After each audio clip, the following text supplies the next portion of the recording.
जी। कि मैं पूजा पाठ करता हूँ और पता नहीं क्या बात है कि पूजा पाठ का मुझे जो अंतर से मतलब मुझे दिक्कत मतलब शांति नहीं मिलती कि परेशानियां बहुत सारी है।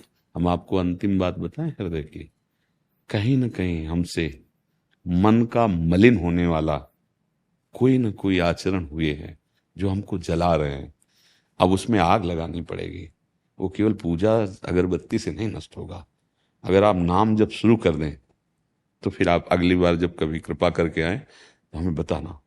नाम ही है जो आग लगाएगा तुम्हारे पूर्व ऐसे आचरण जो हुए इसी जन्म के। आप देख लीजिए, पूर्व जन्म के तो अपने को याद नहीं है, इसी जन्म के देख लिए हमसे। क्योंकि हम जिस आंगन में पैदा हुए उसका नाम माया है और इसकी भूल भुलैया में बहुत सी गलती होती रहती है।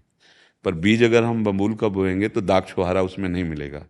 ये हृदय में जो जलन होती है एक की गलती का परिणाम होता है। नहीं, आपसे सच्ची कहते हैं, ब्रह्म भूता प्रसन्न आत्मा न शोचति न कांक्षति। कोई शोक नहीं, कोई इच्छा, एक अद्भुत आनंद रहता है। आप भगवान के अंश हैं, है ना? मानते ना? मानते आप? तो हृदय फिर जलता क्यों है? कोई ना कोई त्रुटि हो गई ना।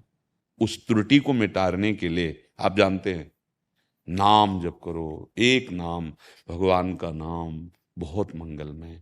नाम संकीर्तनम यस्य सर्व पाप प्रणाशनम। ठेका है भगवान का नाम। नाम, अब नाम में मन नहीं लगता। आप आरती कर सकते हो, आप थोड़ा भोग लगा सकते हो, मुकुट पहना सकते हो, लेकिन नाम में मन नहीं लगेगा। देखो, निरंतर हम अगर नाम जप का अभ्यास करें, वो नहीं, वही काटता है, वही का। फिर अश्रद्धा हो जाती है कि 4 साल से भगवान की पूजा कर रहे हैं, हमारी बात तो बनी नहीं बाहर से, लेकिन अंदर से क्या चल रहा है उसको संभालने के लिए नाम है। अगर हमारी बात पर तुम्हें विश्वास हो तो नाम। आपकी बात पर विश्वास है, यहाँ तक आया हूँ इसीलिए आया हूँ।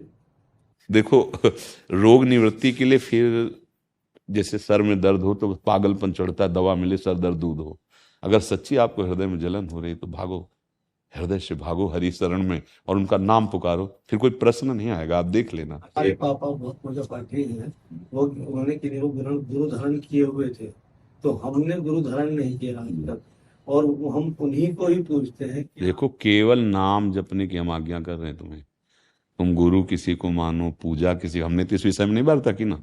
नाम जप, जो नाम तुम्हें प्रिय हो। जो हम तो वृंदावनवासी, राधा उपासी, राधा राधा, आपको जो नाम प्रिय हो आप उसको, भगवान के अनंत नाम है ना, वही आपका मंगल कर देंगे। मन का प्रसन्न होना और हर्षित होने में अंतर होता है। अनुकूलता देह की, इंद्रियों की, मन को हर्ष प्रदान करता है, और भगवान का निरंतर, आराध्य देव का निरंतर चिंतन, ये प्रसन्नता। ब्रह्मभूता प्रसन्नात्मा। प्रसन्न, भगवत पार्षद हैं अपने लोग। देखना कहीं विपक्ष जोरदार ना हो जाए, बस कहीं मन हर्ष में ना फंसा दे, नहीं तो शोक आ जाएगा। प्रसन्नता। हम लोग भगवत दासत्व से युक्त है। किसी भी मार्ग के पथिक हो, वो भगवान ही विविध रूपों में प्रकाशित हो रहे। जीतो, जीतो काम, क्रोध, लोभ, मोह, मद, मत्सर, इनको अपने गुरु प्रताप, गुरु मंत्र और उपदेश के बल से जीतो, तो फिर स्वराज्य पे बैठ के आनंद भोगोगे। जो आनंद है ना, हमारा स्वरूप है आनंद। यही प्रार्थना है आपके चरणों में। जीतो, नव युवक हो, शरीर नव युवक है, विपक्ष जोरदार है, कदम पीछे नहीं हटाना। गुलामी स्वीकार नहीं है, विषयों की गुलामी नहीं। आकर्षण करेगी, विपक्ष में इतना दम है, पर हम बहुत बड़े पक्ष में हैं। गुरु प्रसन्न साहब अनुकूला। अगर गुरुदेव के अनुसार चलोगे तो माया कहीं किसी भी जगह वो विक्षेप नहीं डाल पाएगी। इसलिए आयुषी जी, राधा वल्लभ श्री हरिवंश। महाराज जी, आपके चरणों में कोटि कोटि प्रणाम। महाराज जी, मैं सांसारिक भोगों में उलझी हुई हूँ, मगर मेरा भक्ति में भी आकर्षण है। मुझे भय है कि यदि मैं भी भक्ति मार्ग पर आगे बढ़ी तो मेरे पति, जो 1 वर्ष से आपके बताए हुए मार्ग पर चलने का प्रयत्न कर रहे हैं,